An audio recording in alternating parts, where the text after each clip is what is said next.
Hi Aries! Welcome back sa ating channel at sa ating mga new subscribers. Kamusta? Ako po siyang tuloy po kayo dito at sa ating mga returning tambayers. Thank you sa inyong walang sawang pagtambay. At yun nga mga babes, wala tayong gender dito, sumbae, lalaki, LGBT, lahat po. Welcome dito. At yun nga no, you can also switch roles dahil possible talaga yun gawin kasi isa itong general reading and at the end of the day, lahat po kayo ay may free will na pwede pong gamitin anytime, anywhere. At yun nga mga babes, na if hindi nyo pa knows, meron pa po tayong other channel. Link is down below sa ating description box. So if interesado no dyan sa channel na yan, i-click lang yan na link na yan at mapupunta na kayo doon kung saan nag-upload din po tayo ng collective readings araw-araw, no? Yan. Yan po yung name ko, new subscribers. Tuloy po kayo dito and you can also bring your other loved ones, your friends, crush ninyo, jowa ninyo, asawa ninyo. Yan, no? Just take only what resonates. And yun nga mga babes, no? Cross-watchers ni Aries, welcome ka rin. At kung may Aries placement sa kanilang natal or birth chart, welcome din kayo. So, let's go ahead and check these messages for you, Aries. Archangel Michael, thank you so much. Together with the angel guides, can we get messages right here for Aries, please? What does Aries needs to know? Can you please show me? Aries. What does Aries needs to know? Okay, so let's go ahead and check these messages right here for you, Aries. So guys, you do have here the energy of full card energy. Andito din, 6 of coins. 2 of cups right here, Knight of wands. Here then is of cups, 4 of coins. Bottom of the deck, we have here the ace of swords in reverse, 10 of coins, and the lover's card energy. Mukhang hindi mo pa nakikita ito, Aries, na paparating, pero nakikita na ito ng person na ito. So, nakikita ko dito mga babes, so that this person right here is someone na for sure makakatuluyan mo. At kung sino man tong energy na to mga babes, nakikita ko dito na kahit nasan pa siyang lupalop ng earth, siya ay pupunta sa inyo in the name or sa ngalan ng love. So, nakikita ko dito that this is someone new. So, kung sino man tong energy na to, pwedeng you haven't met this person yet. But this person right here, no, pag nagkakilala na kayo, nakikita ko dito, no, na mas ibubuhos niya yung time niya for you, mas mag-effort siya for you, mas magiging generous siya sa iyo, mas magiging dito na open siya for you guys, no, dahil nakikita nitong tao na tong isang wonderful relationship. 2 of Cups energy, no? At ang maganda, nakikita rin ng tao na to with the 4 of Coins energy, ang pagiging faithful ninyo when it comes to love. So, makikita niya kayo rito bilang someone right here na kayang mag-commit, no, in a heart space level. So, nakikita natin na itong person na to, no, is really not far na makilala ninyo. I'm picking up that kung sino man tong energy na to, no, this person right here, pwedeng dumating na siya.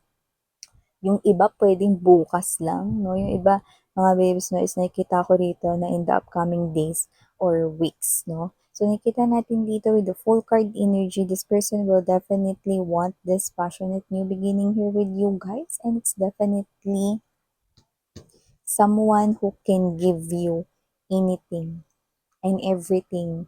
Kailangan mo man o hindi mo kailangan. And with this, yan, no, dove, no, dyan sa taas, symbolizes marriage, no? And why not? Nakata tayo rito ng forever, okay, sa inyong dalawa, ng kung sino man yung tao na yan. So, nakikita ko rito na sa una, medyo challenging lang kasi posibleng hindi siya rito makapagsalita agad, no? Mahihiyagan niya, no? At posibleng kakain pa rito ng mga ilang, ilang mga araw or abutin pa siguro talaga ng mga ilang kembot, no? Kasi nga medyo shy siya. Okay? Yung iba kasi will find you intimidating, pero gagawa at gagawa pa rin siya ng paraan, no? Para magkaroon kayo ng connection, no? Kasi alam niya dito mga babes na dapat ay wala siya ditong aksayahin na oras at panahon. Yan, no? So, maliban dyan, Aries, nakita rin tayo ng energy dito mga babes, no? na posibleng meron ditong magandang mangyari sa loob ng inyong tahanan. Posibleng isa sa mga members ng family ninyo, no? Or kung meron man dito, no, na parang may health issues or may sakit, no? Or merong nag-undergo ng surgery, fast recovery ang nakikita natin para sa kanila, no? Especially dun sa parang mga lolo't lola ninyo, no? Or baka naman meron ng edad ang inyong mom or ang inyong dad, no? Actually, nakakita tayo rito ng posibleng matured talaga, no? So, posibleng yung fast recovery is, yun nga, no, ay para dun sa inyo rito, no, na parents or, tito, tita, or baka ang inyong grandparents, no. So, yan, maganda rito, no, gumaganda at paganda ng paganda ang kanilang health. So, maliban dyan, Aries, nakita rin ako rito, no, nang iba ba sa inyo may ka-in relationship? Yan 'no. Nakikita ko rito 'no, na meron ditong person 'no, na malulungkot 'pag nalaman na kayo ay may ka-in relationship na. Teka lang Miss, yan ba yung kanina o hindi? Iba iba na ito mga babes 'no. So nakita ko dito 'no, na yung iba kung kayo ay may ka-in relationship na, meron dito 'no, na posibleng bago-bago pa lang niya kayo rito 'no, na nakita, nakilala na tapos malulungkot siya dahil malalaman niyang taken na kayo. Ano. So, ibig sabihin mga babes 'no, hindi ko naman nakitang niligawan kayo nun 'no, or sasabihin or magko-confess siya ng emotions and feelings sa inyo 'no, pero mukhang hindi niya na yun magagawa kasi you already have someone beside you. So, parang ki-keep niya na lang yun sa sarili niya 'no. So, nalulungkot siya rito kasi parang wala na siyang agad chance, gano'n 'no. So, maliban diyan nakita rin ako dito ng energy 'no, kung saan possible na yung iba sa inyo, lalo na kung nasa isang relationship kayo na parang hindi masyadong nag-e-effort na yung partner ninyo, you feel like na parang malapit na kayo 'no, na mag-end na relationship, 'yan 'no. So nakikita ko rito na siyempre una sa lahat, okey, hindi mo deserve yung less lang, 'di ba, na efforts or less lang rito na nare-receive mo sa iyong partner kundi dapat may reciprocity at equal give and take 'no. Pero dito nakikita ko kasi mga babes na kung sino man yung partner mo lalo na kung parang pinagpapakita siya sa'yo rito na parang hindi ka na importante sa kanya 'no, at parang puwedeng madalas na rin kayong mag-away dito. Parang papunta na sa toxic yung inyong relationship 'no. Nakikita ko rito 'no, na parang iniisip mo rin kung puwede pa ba 'tong maayos or nararamdaman mo na baka malapit na 'tong mag-end 'no, pero mas strong yon then ikaw yung kinakausap ng message na 'to. Yang tao na yan ay hindi talaga yung person na makakasama mo forever. Because yung person na yan 'no, is someone right here na meron lang purpose or role sa life mo. Okay, maybe to make you, stronger or whatever 'no. So, parang universe 'no ay may rason kung bakit 'no. Pero yang tao na 'yan is someone right here na hindi mo talaga makakasama forever because you are meant for someone better. 'Yan, like far, far, far different from this person 'no, at hindi mananawa 'no. Hindi yung, mahal ka lang ng ilang taon 'no, tapos biglang magbabago 'no, hindi 'no, walang gano'n. So, if you are nandodo'n ka sa gano'ng klase ng setup ng connection, then let it go. Because you're meant to receive 'no, yung love na katumbas or hihigit pa do'n sa kaya mong ibigay. 'Di ba? So, usapang pera naman tayo. So, nakikita natin dito mga babes 'no, mukhang meron ditong opportunity 'no, na nakikita ko na una mo lang 'yan maririnig pero kukunin mo na agad yung opportunity na 'yan. Bakit? Kasi ayaw mo yang mapunta sa iba. Uy friend, naalala mo ba yung sinabi mo sa'king opportunity?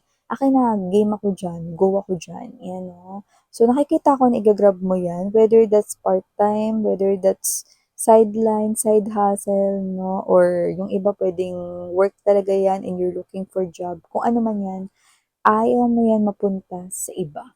Parang ike-claim mo na 'yan agad-agad 'no.